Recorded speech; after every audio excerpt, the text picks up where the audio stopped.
নমস্কার বন্ধুরা, আবারও চলে এলাম আরেকটি নতুন অধ্যায়ে। আজকে কথা হবে গানে গানে। এই অনুষ্ঠানে যাকে আমরা পেয়েছি অত্যন্ত গুণী মানুষ, শুধু গুণী নন, তার গুণ কিন্তু বহুমুখী। আমরা আস্তে আস্তে সবই শুনবো, তার মুখ থেকে সব শুনবো। বিশেষ করে যিনি এসছেন তার স্বরচিত কবিতা নিয়ে, বাচিক শিল্পী তরুণ কুমার সিং মহাশয় আমাদের মধ্যে উপস্থিত। দাদা, কেমন লাগছে আজকে এসে? খুব ভালো লাগছে। আপনার এখানে যে আসতে পারবো জীবনে ভাবতেই পারি না যে এখানে আসতে পারবো। যাক, ঈশ্বরের কৃপায় এখানে এসে হাজির হয়েছি। দেখা যাক দর্শকদের আমার কবিতা আমি দিয়ে তাদেরকে কতক্ষণ আপন করে নিতে পারি। খুব ভালো বললেন। মানে কবিতার মাধ্যমে দর্শকদের কতটা আপন করে নিতে পারে বা দর্শক তাকে কতটা আপন করে নিতে পারে সেটাই দেখার। যাই হোক, আমরা সরাসরি দাদার কণ্ঠে প্রথম নিবেদন শুনবো। দাদা, আজকে প্রথম নিবেদন কি? হচ্ছে এটা সরস্বতী বন্দনা। এই প্রথম যে কবিতাটা বলছি এটা একটা সরস্বতী বন্দনা। বাহ, খুব সুন্দর। সামনে সরস্বতী পুজো আমাদের, তো তার আগে দাদার কণ্ঠে কিন্তু দাদার স্বরচিত কবিতা সরস্বতী বন্দনা। চলুন দাদা।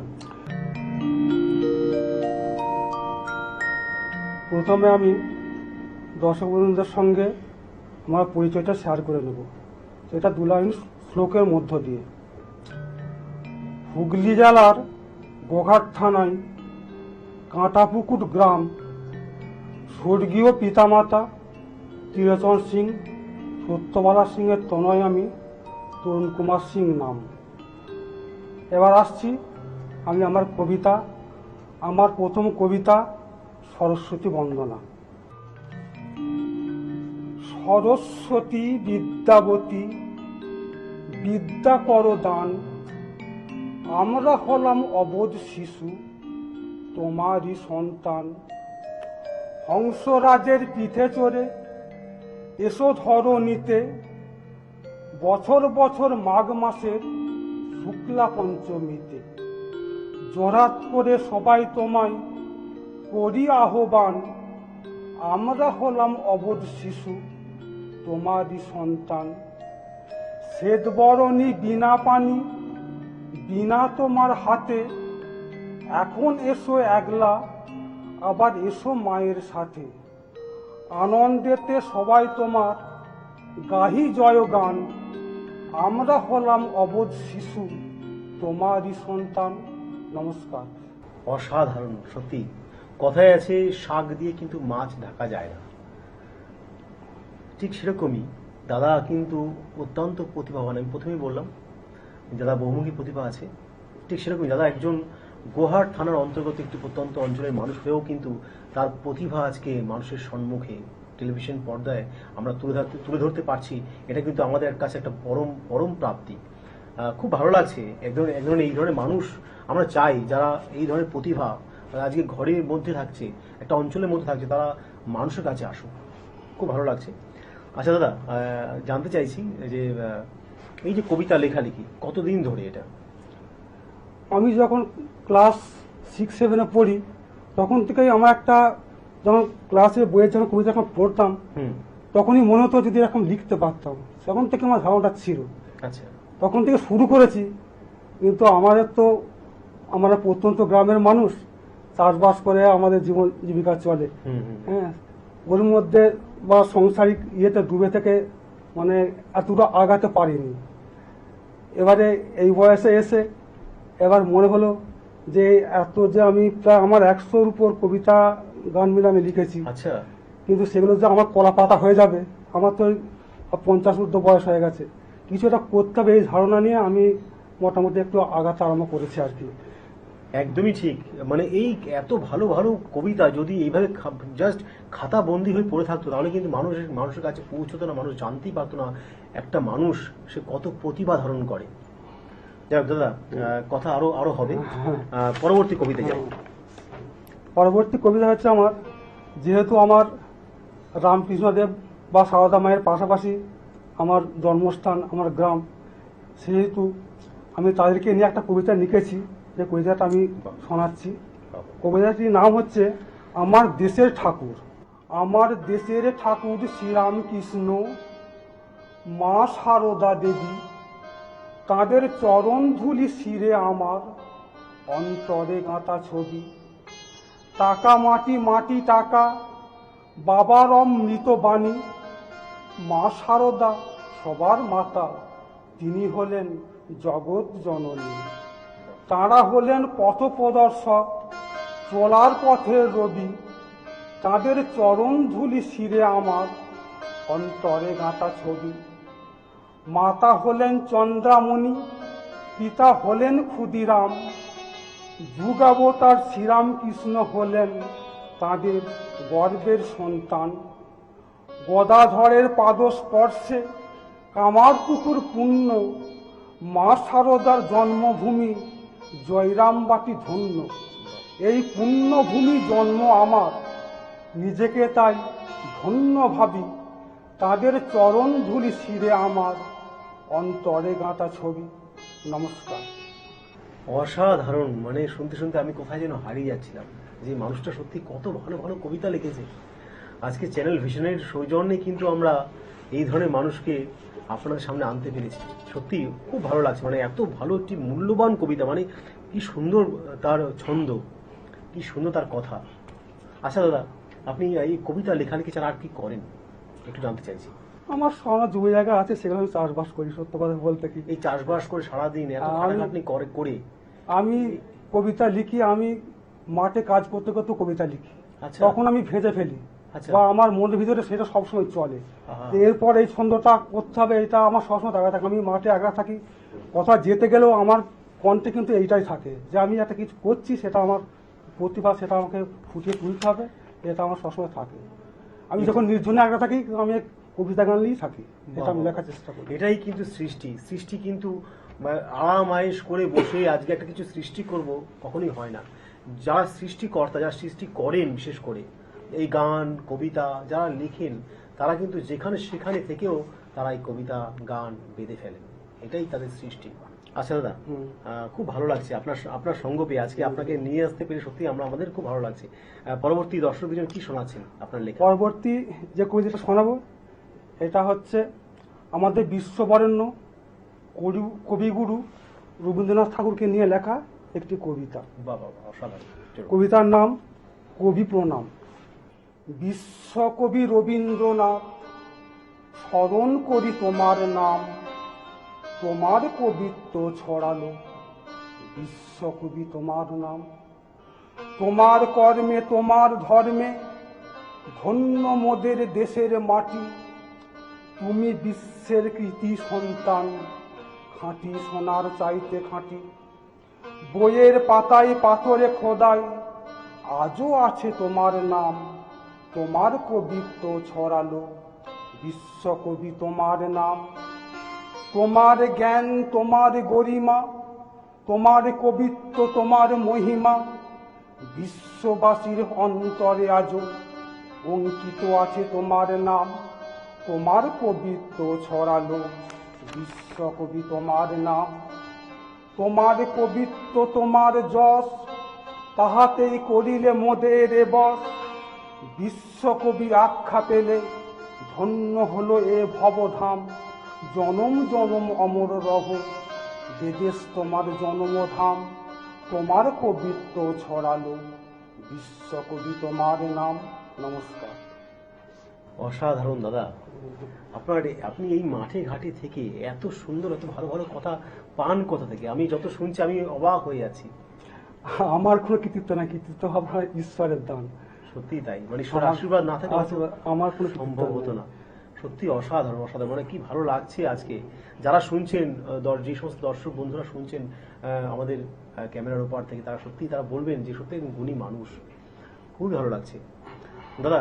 কথা বেশি বাড়াবো না, কারণ অনেক শুনতে চাইছি, যত শুনছি মনে হচ্ছে আরো শুনি। জানি না যে কতটা আমরা কভার করতে পারবো, তবে আমার মনে হয় একটা অনুষ্ঠানে তো সম্ভব নয়, তবু চেষ্টা করবো যতটা সম্ভব দাদার কাছ থেকে আজকে শোনার। দাদা পরবর্তী আর একটা কথা বলে কি, দাদা কিন্তু খুব ভালো লিখেছেন, যেরকম মানে যেমন রচনা করেছে তার সঙ্গে খুব ভালো পাঠ করছেন, মানে পাঠটাও কিন্তু গুরুত্ব। এবং এগুলো আমি লিখেছি, এগুলো এক একটা গান আমি গানের মতন করে লিখেছি গানের মতো ছন্দে লিখেছেন। এবং এর সুরও আমার করা কেউ হয়ে যদি গেছে। মনে করেন যে গান গাইবেন এগুলো দিয়ে, অবশ্যই দাদার সঙ্গে যোগাযোগ করতে পারেন। দাদা সত্যি আমি শুনছি এগুলো ছন্দ বা একদম ছন্দে রাখা, মানে গান হলেই কিন্তু, গান কেউ গাইতে চাইলেই কিন্তু গান তৈরি হবে, মানে তৈরি করা একদম। আমি গানের সুর আমি করে ফেলেছি, আমার গানের সুর করা বেশ, আছে। তাহলে অবশ্যই দাদা কণ্ঠে আরেকদিন আজকে কিন্তু কবিতা হবে, আজকে আরেকদিন অবশ্যই গানও আমরা শুনবো।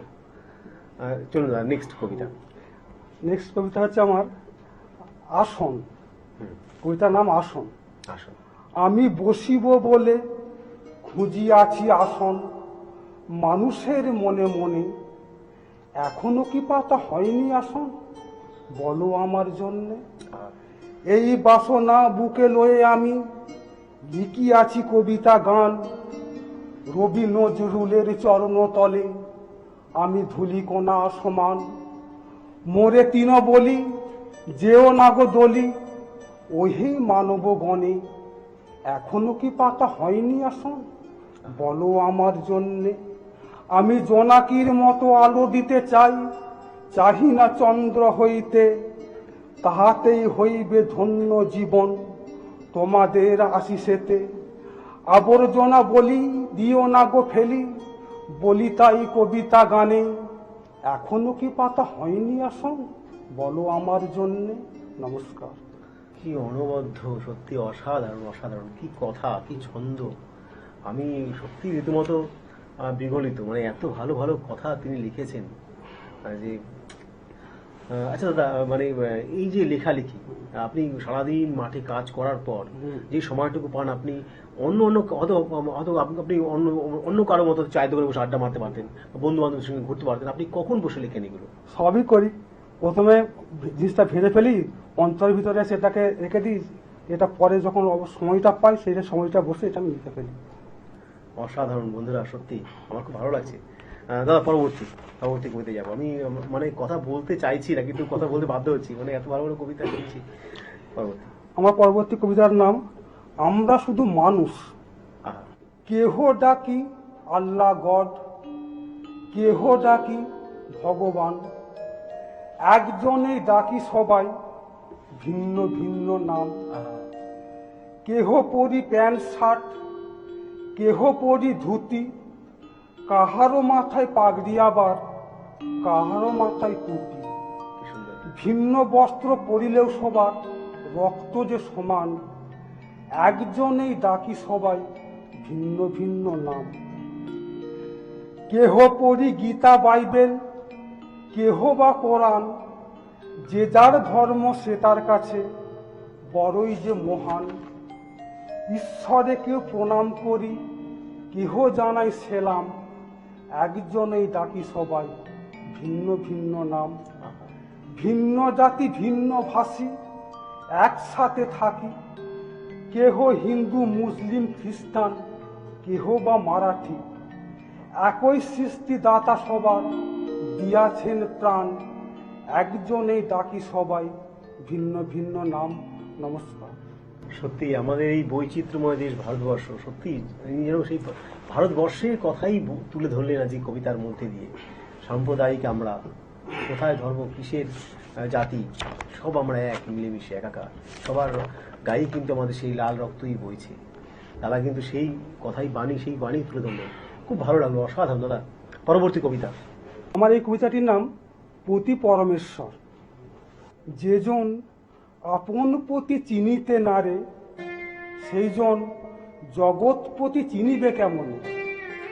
পতি হইল পরমেশ্বর নারীর জীবন, পতি ধ্যান পতি জ্ঞান, যেজন পতিব্রতা নারী, বিষয় অর্থ সোনা দানা, চাই না বাড়ি গাড়ি শাড়ি, তার দেহ মন সব সঁপে দেয় পতির চরণে, পতি হইল পরমেশ্বর নারীর জীবনে। যার দেয়া পর তোমরা শাঁখা ও সিঁদুর, মর্যাদা পাও ঘরের লক্ষ্মী গৃহবধূ, তারে হেলা ফেলা করো না তো, দেখো আদর যতনে, পতি হইল পরমেশ্বর নারীর জীবনে। সাত পাকে বাঁধা এই বিবাহ বন্ধন, ক্ষণিকের ভুলে অনুরাগে করুণা ছেদন, সতী নারীর প্রতি বিনা কে আছে এই জীবন মরণে। নমস্কার। অসাধারণ দাদা, সত্যি মানে কোনো সাবজেক্ট বাদ দেয়নি কিন্তু। মানে স্বামী স্ত্রীর যে ব্যাপারটা, মানে স্ত্রীদের স্বামীদের প্রতি যে যত্নবান হওয়া উচিত, যে ভালোবাসা, যে আদর যত্ন রাখা উচিত, সেটা নিয়েও দাদা ভেবে কিন্তু কবিতা লিখেছেন। আচ্ছা দাদা, নিজের সংসারে কে আছে, কারা আছেন একটু বলবেন? সমস্যা না, আমার দুটো মেয়ে, একটি ছেলে। আচ্ছা, বাহ। আমার স্বামী স্ত্রী আছে। এই যে আপনার যে পাগলামো, কবিতা লেখালেখি, এত ভালো ভালো কবিতা, মানে পরিবার কত সাপোর্ট করে আপনাকে? প্রথমে তো কেউ মানতেই চায় না যে আচ্ছা। আমি কবিতা লিখতে পারি, গান লিখি। আহারে। আমার লেখাকে সেভাবে কেউ সম্মানও সেভাবে প্রথমে তো দেয়নি। ইদানিং যা মোটামুটি এখন দেখছি দু চারটে আসলে গ্রামের অনুষ্ঠানে বলি, তখন থেকে মানুষের ধারণা আমি এখন চেপিয়ে রেখেছিলাম এতদিন, আচ্ছা আচ্ছা আচ্ছা। এখন চাপাই ছিল। ওই যে বলেছি আমি যে মাছ দিয়ে, শাক দিয়ে মাছ ঢাকা যায় না। কিন্তু এই বলুন যে এই বয়সটা এসে আমার মনে হলো যে এগুলো সব তো কোলা পাতায় না লেখা না, হয়ে যাবে। একদম একদম ঠিক। সেই হিসাবে আবার আগিয়ে এসেছি। প্রতিভা যদি মানুষের সম্মুখে না যায়, সেই প্রতিভা ধরা পড়ে না। হ্যাঁ। তো আজকে দাদা কিন্তু আজকে এই চ্যানেলের মাধ্যমে মানুষের কাছে পৌঁছেছে, হাজার হাজার কোটি কোটি মানুষ আগামী দিন আমার মনে হয় দাদার এই কবিতার পাঠ করবে, শুনবে। যদি এই বই আমরা এগুলো বই করে ছাপা করতে পারি, তাহলে আগামী দিন এই কবিতাই হয়তো মানুষ পড়বে। আমি চেষ্টা করছি বইয়ের জন্য, আমি চেষ্টা করছি বইয়ের সেরকম যোগাযোগ আমি করছি। যাই হোক, পরবর্তী কবিতায় যাবো আমরা। এবার পরবর্তী কবিতা হচ্ছে আমার বাচ্চা ছেলে মেয়েদের তাদের পড়াশোনা উদ্বুদ্ধ করার জন্য একটা ছড়া কবিতা আমি লিখেছি, সেটা আমি পরিবেশন করছি। কবিতার নাম হাতে খড়ি। ও আ ক খ পর খোকা, লেখো একে চন্দ্র, লেখাপড়া না শিখিলে বলিব তোমায় মন্দ। মুখাত ধুয়ে খেয়ে নাও, বসো বই নিয়ে, গোলমাল করো না তো পরমন দিয়ে। কারো সাথে কোনোদিনও করো না তো দ্বন্দ্ব, লেখাপড়া না শিখিলে বলিব তোমায় মন্দ। স্নান করে খেয়ে নাও, পরো জুতা মোজা, ব্যাগ নিয়ে চলে যাও স্কুলে সোজা। লেখাপড়া ভালো করিলে পাবো যে আনন্দ, লেখাপড়া না শিখিলে বলিব তোমায় মন্দ। লেখাপড়া শিখিলে হয় জ্ঞানের বিকাশ, লেখাপড়া শিখিতে কবু হইও না উদাস।